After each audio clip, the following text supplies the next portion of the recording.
오늘 하나님께서 주신 말씀 요한복음 21장 15절로 17절 말씀입니다. 그들이 조반 후에 예수께서 시몬 베드로에게 이르시되 요한의 아들 시몬아 내가 이 사람들보다 나를 더 사랑하느냐 하시니 이르시되 주님 그러하나이다. 내가 주님을 사랑하는 줄 주님께서 아시나이다. 이르시되 내 어린 양을 먹이라 하시고 또 두 번째 이르시되 요한의 아들 시몬아 내가 나를 사랑하느냐 하시니 이르시되 주님 그러하나이다. 내가 주님을 사랑하는 줄 주님께서 아시나이다.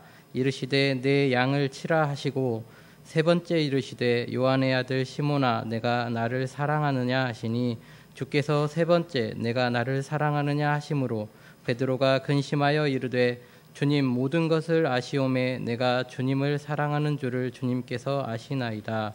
예수께서 이르시되 내 양을 먹이라. 아멘.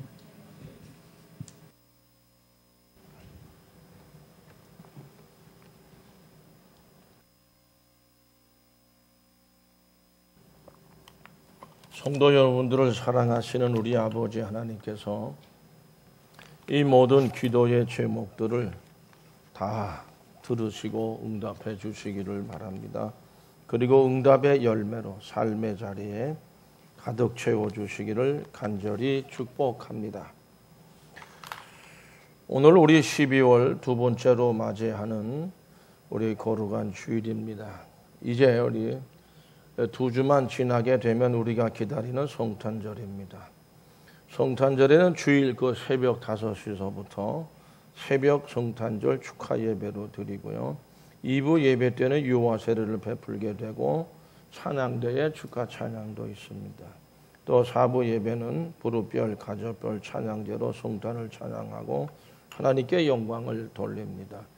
성도 여러분, 우리 죄인들을 구원하시기 위해서 독생자 예수 그리스도를 육신으로 이 땅에 보내주신 하나님의 은혜를 감사 찬양하는 그러한 성탄의 계절입니다. 이 성탄의 계절에 주님께서 우리를 사랑하시는 은총으로 풍성케 해주시기를 간절히 축복합니다. 성도 여러분, 마태복음 4장을 보면 예수님께서 금식을 하시면서 광야로 나가셔서 금식하시면서 마귀에게 시험을 받으셨습니다. 시험 받으신 내용은 세 가지입니다. 세 번의 시험을 받으셨는데 마태복음 첫째가 4장 3절에서 같이 읽어보실까요? 시험하는 자가 예수께 나와서 이르되 네가 만일 하나님의 아들이거든 명하여 이 돌들로 떡덩이가 되게 하라. 그렇게 말씀하고 있습니다. 굶주신 예수님 금식하시면서 많은 기도를 하고 계셨는데 사탄 마귀가 시험하는 자라고 하는 그런 표현은 사탄의 이름의 그 내용이 시험하는 자입니다. 혹은 회방하는 자, 예수님의 그 믿음, 예수님의 하나님을 향한 그 사명, 이런 모든 것을 다 시험하기 위해서 이 돌들로 떡덩이가 되라. 되게 하라는 겁니다. 미안합니다. 그러니까 이게 매우 굶주려 있으니까 이 돌들을 떡으로 만들어서 먹어라. 근데 이제 네가 만일 하나님의 아들이거든 이렇게 돼. 네가 하는 게 하나님의 아들인 것을 드러내라는 거죠. 그렇게 함으로 인해서. 글쎄 뭐 돌을 들어서 돌로 떡을 만들어서 먹을 수, 뭐 예수님의 능력으로 보면 하나님의 능력을 뭐 할 수 있겠지만 이것은 여러분 떡은 곡물로 만드는 거지 돌로 만드는 건 아닙니다. 근데 그렇게 하게 되면 결국 하나님의 아들로 나타낼 수 있지 않냐라고 하는 그런 겁니다. 하나님의 아들인 것을 증명하라는 시험을 처음에 한 거죠. 그 다음으로는 마태복음 4장 5절 6절 말씀 보면 마귀가 예수님을 성전 꼭대기로 데려다가 거기에 세우고는 하나님의 아들이거든 마찬가지입니다. 꼭 그게 수식어가 붙습니다. 성전 꼭대기에 뛰어내려라. 그러면은 주의 사자를 보내서 다치지 않도록 다리를 이렇게 보호해 주지 않겠냐. 이것도 역시 하나님의 아들됨을 드러내라고 하는 겁니다. 마태복음 4장 6절에 보면 성도 여러분 같이 읽어보시죠. 이르되 네가 만일 하나님의 아들이어든 뛰어내리라. 기록되었으되 그가 너를 위하여 그의 사자들을 명하시리니 그들이 손으로 너를 받들어 발이 돌에 부딪히지 않게 하리로다 하였느니라. 그렇게 해주시지 않겠냐. 그러니까 무슨 뜻이겠습니까? 그렇게 해서 하나님의 아들인 하나님이 뒤에 감춰지고 예수 그리스도가 드러나는 거란 말이죠. 세 번째로는 마태복음 4장 8절 9절에서 같이 읽어봅니다. 마귀가 또 그를 데리고 지극히 높은 산으로 가서 천하 만국과 그 영광을 보여 이르되 만일 내게 엎드려 경배하면 이 모든 것을 내게 주리라. 아멘. 이 말씀은 성도 여러분 그 10절 말씀 보면 이제 그 너희 하나님께 경배하고 다만 그를 섬기라 이제 이렇게 하는 건데 결국 마귀인 자기를 섬기게 되면 천하 만국과 그 영광을 다 너한테 준다 그랬어요. 근데 성도 여러분 여기서 그래요. 이 먹는 것도 그렇고요. 또 그리고 그 뛰어내려라고 하는 것도 그렇고 나한테 경배하라 하는 것도 그래요. 자기의 판단과 자기의 생각으로 결정을 해서 그래 내가 이렇게 하겠다. 우리 믿음의 삶은 그런 삶이 아닙니다. 하나님께서 내게 주신 은혜를 먹고 사는 떡을 먹어도 이게 하나님이 내게 주신 은혜를 하는 거예요. 내가 돈을 벌어서 내가 쌀을 사가지고 내가 그걸로 떡을 만든 내가 먹는다. 내가 이건 다 한 거. 내가 이게 제일 맛있고 뭐 이렇게 전부 예수님도 말씀도 하는 거 다 감추어주고 내가가 드러나게 만드는 거예요. 이제 마귀가 뛰어내려라 그것도 마찬가지입니다. 그렇게 하면 네가 하나님이 주의 사자를 보내고 다 들려먹게 되면 네가 뭐처럼 된다? 하나님처럼 된다는 거 아니겠어요? 또 그리고 나한테 경배해라. 그러니까 네가 내 말을 듣고 다 그렇게 해서 그렇게 이렇게 하나님처럼 이게 높임을 받으니까 그러니까 너는 나한테 경배해라. 이게 이제 세상 뭐 모든 것들을 다 내가 마귀가 그게 이게 다 이제 이렇게 전부 흔들어 놓고 시험을 했습니다. 그때에 예수님이 제 생각에 저도 뭐 일부에 맞춰서 가만히 다시 한번 읽어보면 묵상해 보니까 아마 웬만한 인간 같으면 아담과 하와도 다 거기에 넘어간 거거든요. 하나님처럼 된다는 거거든요. 그런데 그 말씀에 이제 그 넘어갔단 말이죠. 그러니까 예수님도 아마 예수님의 어떤 하나님 아니다. 이 모든 건 다 하나님의 은혜로 능력 이루어진다는 이런 믿음을 가지고 계시지 않았다고 한다면 아마 자기의 어떤 욕심, 인간의 욕망입니다. 이거를 추구했다면 그렇게 갔을 가능성이 있어요. 이 세 가지 시험은 결국 인간적인 욕망에 대한 시험이었고요. 사람들이 다 그렇습니다. 여러 가지로 우리가 이제 그렇습니다. 이게 거의 신앙생활 하면서도 뭐 주의 종들도 마찬가지, 여러분 다 마찬가지인데 어쨌든 하나님 같은 인간. 하나님 같은 인간은 없고요. 인간은 그냥 인간이에요. 왜 인간이냐? 피조물이기 때문에. 그리고 하나님의 은혜로, 힘으로, 지혜로, 하나님의 돌보심으로, 품 안아주심으로, 이끌어 주심으로, 그 말씀에 하나님의 말씀에 순종하고 따르는 이것이 신앙생활이고 믿음의 생활이에요. 그건 내가 한 거고 나만이 해야 되고 뭐 이러면서 이렇게 나오는 이건 전부 인간의 욕망입니다. 아담과 하와가 거기에 빠져들었던 것이죠. 성도 여러분, 에덴에서 사탄 마귀는 하나님 말씀을 의심하게 만들어서 시험을 했어요.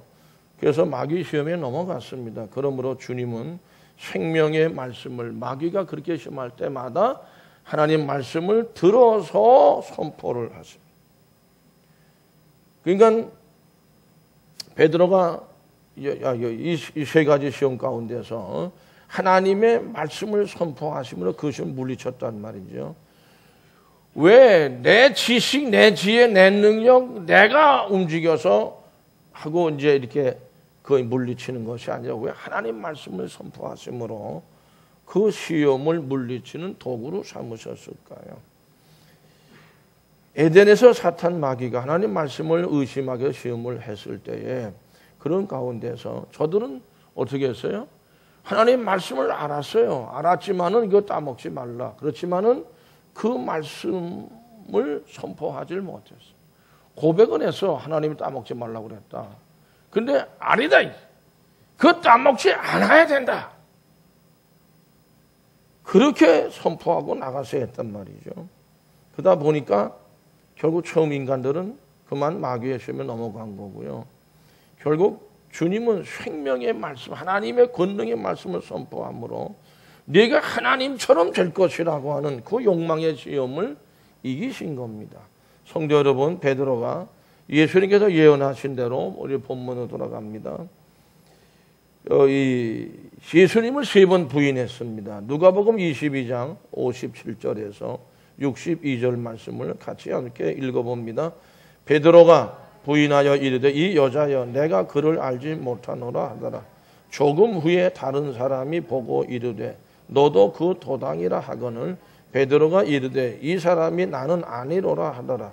1시간쯤 있다가 또 한 사람이 장담하여 이르되 이는 갈릴리 사람이니 참으로 그와 함께 있었느니라.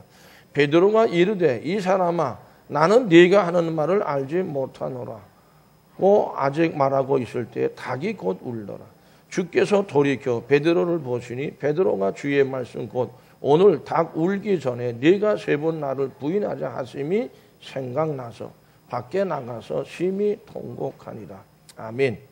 첫 번째 부인한 말은 이 사람도 예수 그리스도와 더 다른 사람과 같은 도당이다. 같이 다니던 사람이다. 그때 내가 그를 알지 못하노라. 누구를요? 예수를 모르는 사람이다. 내가 모르는 사람인데 어떻게 내가 그들과 같이 다니느냐? 그런 거죠. 두 번째는 이 사람이 나는 아니로라. 이 사람이 나는 아니다. 뭔 소리야? 네가 잘못 봤다. 나는 아니다. 그런 거고 또 세 번째는 나는 네가 하는 말을 알지 못하노라. 너 무슨 말을 하냐? 너 거짓말하고 있는 거다. 뭐 그런 얘기죠. 그러나 정작 거짓말은 누가 하고 있는 겁니까? 베드로가 하고 있는 겁니다. 자신이었습니다. 오늘날 정치권에서 청문회인가 뭔가 보다 보니까 그저 어떤 인물은 미꾸라지 같이 빠져나간다는 그런 분이 있더라고요. 그 사람의 얘기는 나는 모른다. 나는 그런 사람 모른답니다. 그냥 정신 나간 소리 하지 말라는 그런 뜻으로 얘기를 하지요. 꼭 2000년 전에 베드로가 예수님을 부인할 때에 했던 말하고 꼭 너무도 닮지 않았나 생각합니다. 그러면 우리는 어떻습니까? 여러분들과 저는 어떻습니까? 우리의 부인하는 말로 인해서 결국 내 신앙을 부인하고 예수를 부인하고 또 나한테 실제적으로 나를 지적하면서 너다 했을 때 뭔 소리야? 정신 나간 소리 하고 있어. 정신 나간 사람이라고. 우리들도 어쩌면 그러고 살고 있는 것은 아닌가. 이 성탄의 계절에 우리가 한번 깊이 생각해 봐야 할 줄로 생각합니다. 성도 여러분, 이러한 베드로를 부활하신 예수님께서 오늘 말씀 본문에 보면 부활하신 다음에 갈릴리 바닷가로 가셔서 아침에 조반까지 아침 식사까지 준비하셔가지고 베드로를 만나십니다. 오늘 본문 말씀을 다 같이 함께 읽습니다. 그들이 조반 먹은 후에 예수께서 시몬 베드로에게 이르시되 요한의 아들 시몬아 네가 이 사람들보다 나를 더 사랑하느냐 하시니 이르되 주님 그러하나이다. 내가 주님을 사랑하는 줄 주님께서 아시나이다. 이르시되 내 어린 양을 먹이라 하시고 또 두 번째 이르시되 요한의 아들 시몬아 네가 나를 사랑하느냐 하시니 이르되 주님 그러하나이다. 내가 주님을 사랑하는 줄 주님께서 아시나이다. 이르시되 내 양을 치라 하시고 세 번째 이르시되 요한의 아들 시몬아 네가 나를 사랑하느냐. 주께서 세 번째 내가 나를 사랑하심으로 베드로가 근심하여 이르되 주님 모든 것을 아시오매 내가 주님을 사랑하는 줄을 주께서 아시나이다. 예수께서 이르시되 내 양을 먹이라. 아멘. 베드로를 찾아오신 부활하신 예수님이 아침 식사 조반까지 만들어 가지고 어디서 준비했는지 모르겠지만 오셔서 같이 먹자. 먹으면서 이렇게 얘기하고 대화하는 게 상당히 친밀하게 만듭니다, 사람을. 그리고 굉장히 그 교제를 깊게 할 수 있습니다. 어쩌면 3년간 너 날 따라다녔는데 너 여기 와 있구나 하면서 어떤 정을 좀 나누고자 하는 그런 마음도 계시지 않으셨을까 생각합니다. 그리고 나서 베드로에게 한결같이 같은 질문을 예수님이 하시는데 첫 번째도 두 번째도 그 세 번째에도 요한의 아들 시몬아 이렇게 부르십니다. 요한의 아들은 요한이란 사람은 그 베드로의 아버지 되는 사람입니다. 근데 너는 내 자녀다라든지 너는 내 제자 이렇게 말씀도 안 하죠. 요한은 넌 아버지의 아들. 아직까지는 너는 아버지의 아들. 뭐 이런 뜻으로 얘기하신 거 아닐까 제 생각에 그렇습니다. 계속 요한의 아들 시몬아 요한의 아들 이렇게 부르십니다. 네가 이 사람들보다 나를 더 사랑하느냐 그렇게 물으셨어요. 그 물음 때마다 베드로는 예수님의 물음에 대답을 합니다. 첫 번째, 두 번째 주님 그러하나이다라고 답을 합니다. 주님을 누구보다 더 사랑한다는 그런 뜻으로 그렇게 고백한 것일까? 또 혹은 내가 주님을 사랑하는 줄 주님께서 아시네.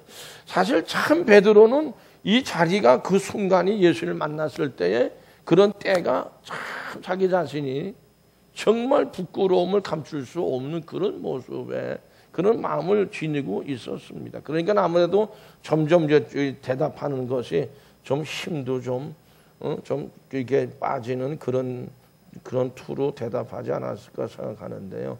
내가 주님을 사랑하는 줄 주님께서 아시나이다. 예, 제가 사랑합니다. 정말 그때 너무 제가 불신앙적으로 예수님을 부인했습니다. 용서해 주십시오. 그렇게 하지 않았습니다. 주님 그러합니다. 내가 주님을 사랑하는 줄 주님께서 아십니다. 덧붙여서 하는 말이 있습니다. 자기의 주님을 향한 사랑에 대해서 주님을 보증인으로 세우고 싶은 거지요. 세 번째는 한마디를 더 덧붙입니다. 베드로가 근심하여 자기의 부끄러운 모습을 탁 내놓고 용서해달라고 머리를 땅에 대고 이렇게 고백하지 못하고 근심하여 주님 모든 것을 아시오. 주님이 다 아십니다. 다시금 강조하면서 내가 주님을 사랑하는 줄을 주님께서 아시나이다. 예수님이 세 번 물으셨어요. 여러분 세상에서 부르는 노래 중에도 네가 나를 모르는데 내가 너를 어찌 알겠느냐 하는 노랫말 같은 것도 있어요. 베드로는 주께서 모든 것을 아시는 대로 내가 주님을 얼마나 사랑하는지 얼마나 잘못된 신앙으로 부인했는지 예수님이 아시는 그대로입니다. 그런 뜻이었다고 저는 생각합니다. 이 베드로의 대답을 생각하면서 저는 이런 생각을 해봅니다. 사랑한다고 하는 것은 내가 그 사랑하는 사람을 너무도 잘 안다는 고백과 같은 것이다. 성도 여러분, 우리가 성도로서 서로 사랑하고 함께 교회를 사랑하고 주님의 주신 일을 사랑한다는 사실은 그리고 주님이 주신 일을 너무도 잘 안다고 할 때에만 우리 교회를 사랑한다. 우리 교회는 너무너무 많은 걸 압니다. 이렇게 할 수 있을 때만 할 수 있는 고백이라고 저는 생각합니다. 모르면 사랑이 이루어질 수가 없습니다. 그러므로 베드로는 부활의 주님에게 한 고백은 지금까지는 사실 이렇게 저는 생각해요. 주님을 사랑하지 않았었습니다. 그 고백이었다고 저는 생각합니다. 그러니까 예, 제가 참 잘못했습니다. 불신앙이었습니다. 그리고 부인했습니다. 이렇게 먼저 답을 하지 못하고 주님께서 다 아십니다. 모든 것을 주님이 다 아십니다. 이루고 예수님 뒤로 좀 이렇게 좀 삐져나가는 그런 모습의 고백을 하지 않았을까 생각합니다. 성도 여러분, 주님이 주신 일을 사랑한다는 사실은 주님을 너무 잘 하나님이 어떤 분이고 예수님이 어떤 분인지를 다 알 때에 고백할 수 있는 그런 고백. 그런 고백 속에서 지금까지는 주님을 사랑하지 않았었지만은 이제는 주님이 인정해 주시면 사랑하겠습니다. 그런 뜻이라고 저는 생각합니다. 이 베드로의 고백 속에서 예수님께서는 베드로에게, 성도 여러분, 베드로가 예수님을 가장 신뢰하고 확신을 넘치는 믿음을 보여야 할 그때에 예수님을 부인한 것. 뭘 부인한 겁니까? 예수 그리스도 하나님의 아들이라는 거. 또 약속의 메시아라고 하는 거. 우리의 메시아 되신다고 하는 거. 왜 부인했어요? 예수님이 어떤 분인지를 몰라요. 확신도 못 가졌어. 부활의 주를 이때 만나기 이전에 만났어요, 베드로도. 확신을 갖지를 못했어요. 알지를 못한 거예요. 그러니 사랑을 물어도 사랑합니다. 그것 고백 못하죠. 부인할 때는 예수님의 물음도 없었고 베드로의 대답도 나타나지 않습니다. 단지 뭐가 나타나요? 닭이 울었다, 새벽에. 닭의 울음소리가 들려왔어요. 그 울음소리는 닭의 울음. 예수님께서 갈릴리 바닷가에서 베드로를 향해서 네가 이 사람들보다 나를 사랑하느냐고 물으시던, 저는 그런 소리가 아니었을까 생각합니다. 그리고 뭐라고 그래요? 베드로는 누가복음 20의 61절에 보면, 61절을 같이 띄워줄래요? 같이 읽습니다. 주께서 돌이켜 베드로를 보시니 베드로가 주의 말씀, 오늘 닭 울기 전에 네가 3번 나를 부인하라 하심이 생각나서, 따라서 생각나서, 그 말씀을 생각났어요. 닭의 울음소리에 예수님께서 네가 나를 사랑하느냐, 이 소리가 베드로의 귀에 들어갈 때에 그가 아무래도 그 부인하던 그 모습을 생각을 하지 않았을까. 그리고 이 말씀 보면 밖으로 뛰어나갔고 통곡을 했습니다. 근데 오늘 본문 말씀에서는 물음 속에서는 그 자리에서 통곡을 하고 뛰어나가고 통곡하고 이런 현상이 없습니다.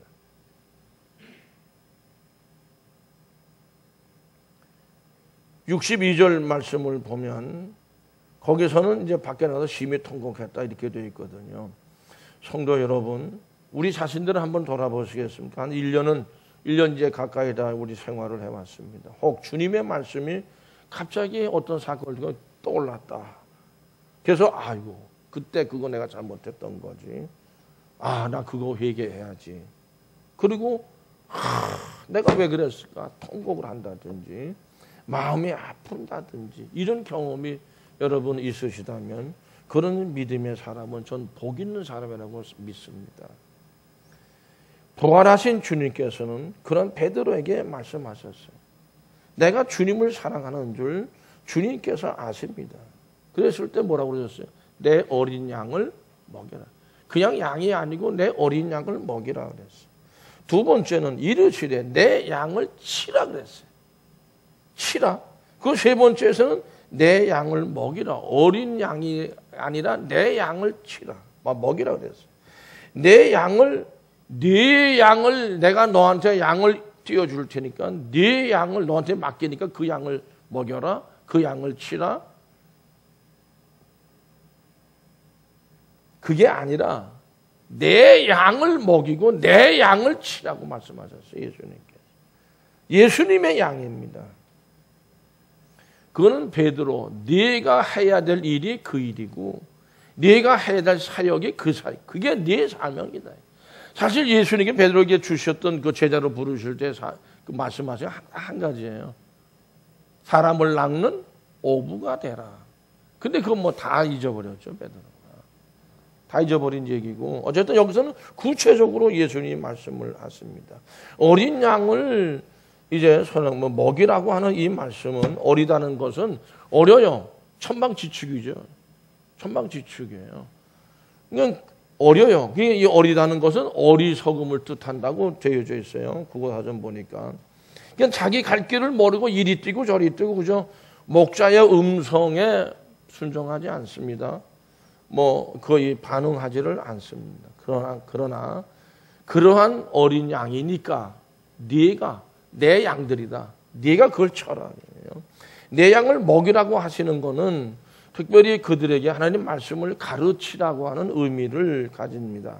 말씀을 가르쳐서 하나님의 언약이 무엇이고 지금 말씀하시는 예수님이 누구시고 어떤 일을 하셨고 또 우리에게 주는 것이 뭔지 그리고 말씀을 들어서 회개가 무엇인지를 깨달아 알게 하라. 신앙생활의 전반적인 모든, 그리고 이 예수 그리스도 십자가의 복음을 전해라, 뭐 기도하라, 이런 걸 다 깨우쳐줘서 그런 신앙생활을 잘 할 수 있으리라고 하도록 그렇게 이제 먹이고 치라고 하는 이런 말씀을 하신 거고요. 세 번째, 내 양을 또 먹이라 하시고, 세 번째는 이제 모든 원문을 보고 쭉 보면 학자들은 이렇게 얘기합니다. 이건 성찬식을 의미한다는 겁니다. 이건 내 살이다, 이거는 내 피다. 잔을 나누고 떡을 떼시면서, 그리고 이거를 하나님 나라 갈 때까지 이걸 기념하여 지켜라, 이렇게 말씀하시는 그런 성찬식. 그러니까 이걸 어디다 근거를 두냐면, 조반을 함께 먹을 때 뭐가 있었어요? 물고기가 있었어요. 그리고 떡이 있었어요. 이것이 결국에는 피의 제사, 포도주와 떡, 예수 그리스도의 살을 얘기한단 말이죠. 그렇게 해석을 합니다. 그래서 우리 죄를 위해서 죽으신 예수님을 기념하신 거예요, 사실. 이 베드로의 눈이 활짝 열려야 됐던 거죠. 예수님이 베푸셨던 오병이어의 기적도 같은 어떤 성찬의 살을 나누는, 떡을 나누는 그것으로 의미로 해석하고 있습니다. 성도 여러분, 예수님께서 광야로 나가셔서 금식하시면서 줄이실 때에 마귀가 와서 시험을 했습니다. 돌로 떡을 만들라. 돌로 예수 그리스도의 몸과 살을 만들 수 있겠습니까? 없다고 생각합니다. 성전 꼭대기에 세우고 뛰어내려서 하나님의 아들임을 증명하라고 했습니다. 마귀에게 엎드려 경배하라고 했어요. 그러나 예수님께서는 그거 다 물리쳤습니다. 아니라는 거죠. 사람이 떡으로만 살 것이 아니요, 예수님의 입으로부터 나오는 모든 말씀으로 살 것이라. 우리가 제가 한동안 주일에 설교할 때 신명기서를 가지고 쭉 설교를 했습니다. 강해주고 했는데, 신명기서의 주제가 뭡니까? 사람이 떡으로만 살 것이 아니라 하나님의 입으로 나오는 말씀으로 살 것이다. 이게 이스라엘 백성들, 축복의 땅으로 들어가는 이스라엘 백성들에게 주신 주제입니다. 사람의 떡으로만 사는 것이 아니라 하나님의 입에 나오는 말씀으로 산다는 것이죠. 그러므로 그런 가운데서 예수님께서는 그렇게 외치셨고 선포하셨고, 주 너희 하나님을 시험하지 말라 그랬어요. 또 주 너희 하나님께 경배하고 다만 그를 섬겨라 그랬습니다. 말씀을 선포하는 가운데 마귀를 물리쳤습니다. 시험도 물리쳤습니다. 결과 어떻게 됐죠? 마태복음 4장 11절 보면 같이 읽어보실까요? 이에 마귀는 예수를 떠나고 천사들이 나와서 수종드니라. 아멘. 마귀는 떠나는 겁니다. 성도 여러분, 하나님 말씀을 선포하실 때 마귀는 나에게서, 내 영혼, 내 마음에서, 우리 가운데에서, 가정에서, 사업체에서, 교회 안에서 마귀는 다 떠나는 줄로 믿습니다. 그 천사들이 와서 수종들었다 그랬습니다. 그렇습니다. 하나님의 말씀의 권능이 나타나기 때문입니다. 결국 예수 그리스도의 사명은 하나님의 말씀의 그 사랑을 십자가 위에서 희생제물 되심으로 완전하게 구원의 완성을 이루어 놓으셨습니다. 모든 인류의 죄를 속죄하기 위해서 하나님의 사랑을 확증하신 사건입니다. 생명의 말씀은 죄인들로 하여금 믿게 하시고 의지하게 하시기 위한 그 사명을 하나님은 아들 예수 그리스도에게 주셨고, 그 주신 사명의 말씀을 따라서 희생과 헌신과 충성을 하셨고, 그 주신 사명의 말씀을 따라서 그 가운데 하나님의 뜻을 이루어 가신 분이 예수 그리스도입니다. 그래서 예수님은 말씀하셨습니다. 요한복음 14장 6절 말씀에서 다 같이 읽어보실까요? 예수께서 이르시되 내가 곧 길이요 진리요 생명이니 나로 말미암지 않고는 아버지께로 올 자가 없느니라. 믿으시면 아멘. 세 번의 물음, 그리고 사명을 주셨어요. 사명을 받은 사람, 제자들에게 맡겨진 사역이 그겁니다. 예수 그리스도가 곧 길이요 진리요 생명이고 그분으로 말미암고는 결코 하나님 아버지께로 갈 수 없다. 구원에 이를 수 없다라고 하는 것, 그것이 우리들에게도 주어진 사역이고 사명입니다. 3번 예수님을 부인했습니다. 베드로입니다. 자신의 사명을 부인한 겁니다. 3번의 물음은 그 사명을 향한 그 3번의 예수님의 명령을 받아들인 겁니다. 예수님은 베드로를 위시한 제자들에게 그 사명을 부활의 주로 오셔서 주신 겁니다. 그러므로 우리들은 제자들뿐만 아니라 우리들도 하나님께 받은 소명에 따라서 그 사역을 이루어 가야 하는 줄로 믿습니다. 성도 여러분, 사람마다 한평생 잊지 못할 장소가 있습니다. 어떤 의미 있는 사건들이 일어났던 장소는 못 있습니다.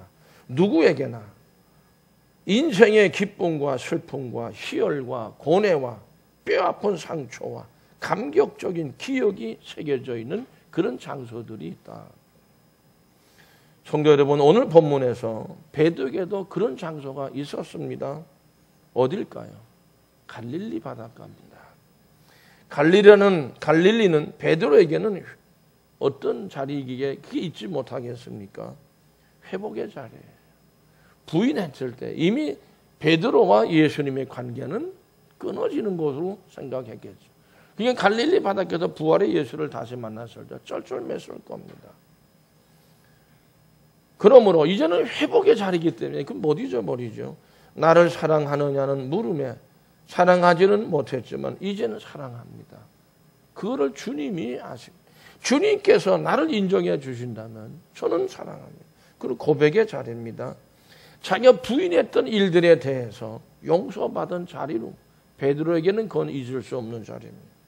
그리고 내 양을 치라 먹이라 하신 뭐예요? 사도로서 제자로서의 부름을 받은 부르심의 자리였다는 것이죠. 성도 여러분, 예수님이 나를 부르신 자리는 어디라고 저는 여러분들을 지금 기억하고 잊지 못하고 있으십니까? 거기서 나는 어떻게 변화가 되어졌습니까? 고백할 수 있어야 합니다. 예수님의 제자로서 어떠한 삶을 살기로 결단하셨기에 그 자리를 잊을 수 없으십니까? 세상을 바라보지 않고 오직 주님만 바라보며 그분의 말씀에만 순종하는 성도로서의 그런 신앙의 삶을 이루시기를 간절히 축복합니다. 기도하시겠습니다. 우리 아버지 하나님,